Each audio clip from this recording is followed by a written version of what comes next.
Alors, j'ai une question d'un visiteur qui me demande comment se débarrasser d'un mauvais karma. J'ai des mémoires karmiques qui me reviennent souvent, comment les apaiser, etc., etc. Donc, comment se débarrasser d'un mauvais karma?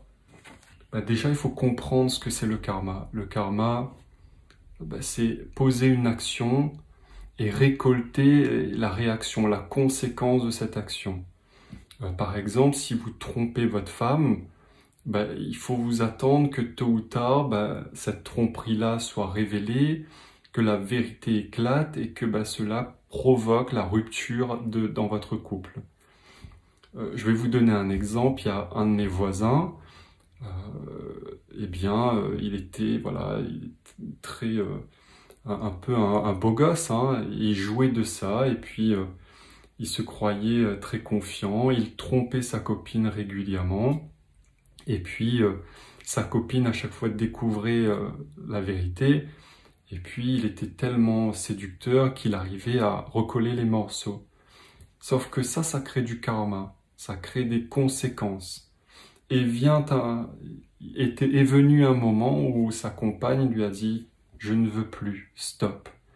Et là, il a sombré dans l'alcool. Il a sombré dans la dépression, dans la déprime, dans la déchéance. Voilà ce que c'est le karma. C'est-à-dire que votre ego gonfle, vous posez des actions en vous croyant surpuissant, et puis vous récoltez les conséquences derrière de vos actes. Donc, comment se débarrasser d'un mauvais karma? En vérité, on s'en débarrasse en le payant, en payant son karma. Donc, un karma, il faut bien comprendre que vous pouvez l'apaiser en comprenant le fonctionnement du karma. C'est-à-dire que prenons l'exemple du voisin, pour lui, le problème venait de sa copine. C'est-à-dire que c'est sa copine qui l'a quitté, donc il est en souffrance parce que sa copine l'a quitté. Mais il n'a pas compris le karma. Il n'a pas compris qu'en vérité, oui, je paye mes actions passées. J'ai fait souffrir, je lui ai fait souffrir pendant des années, je l'ai trompé. Et forcément, aujourd'hui, je récolte les graines que j'ai semées. Donc, je souffre à la même intensité qu'elle a souffert.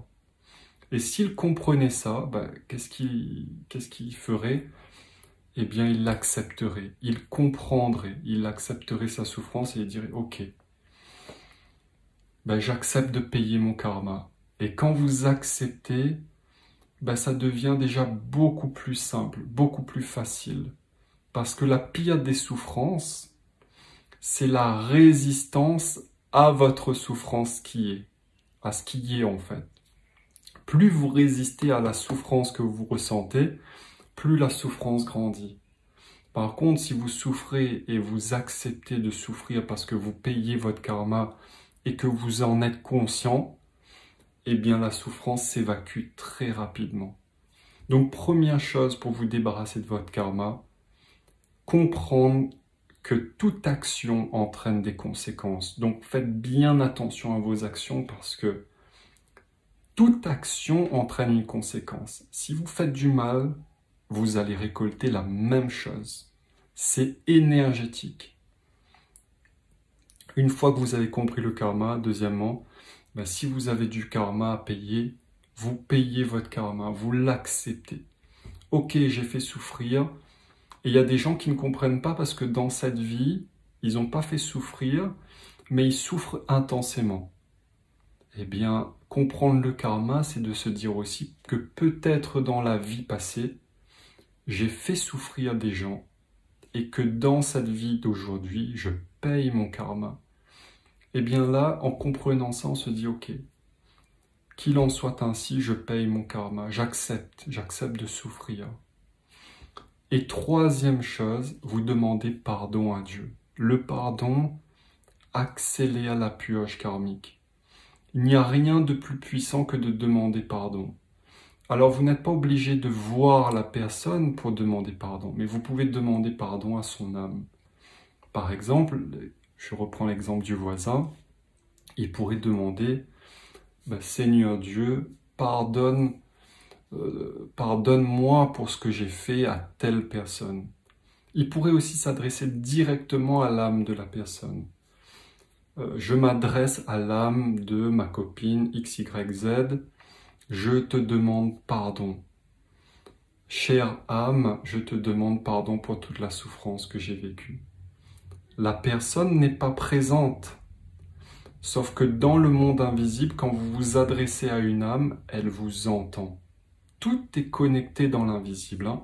Donc n'hésitez pas à demander pardon aux âmes que vous avez blessées, que vous avez fait souffrir. Ça va accélérer votre purge karmique, mais un truc de fou.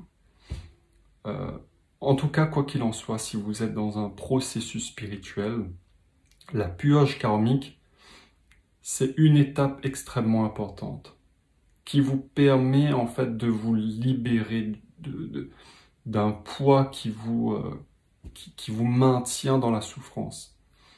Et comment vérifier que vous avez bien purgé votre karma? En mesurant votre fréquence vibratoire. Donc ça se fait avec un pendule de radiesthésie. Plus vous purgez votre karma, plus vous acceptez de souffrir parce que vous comprenez que c'est en résultant des actions passées, plus votre fréquence vibratoire va exploser. Et vient un moment où vous n'avez plus de karma. Il n'y a plus de souffrance latente liée au passé. Et là, vous faites très attention à chaque action, à chaque pensée, à chaque parole, parce qu'une seule parole peut engendrer du karma. Et si vous faites une erreur, si vous chutez, vous demandez pardon intensément jusqu'à purger ce karma. Donc voilà,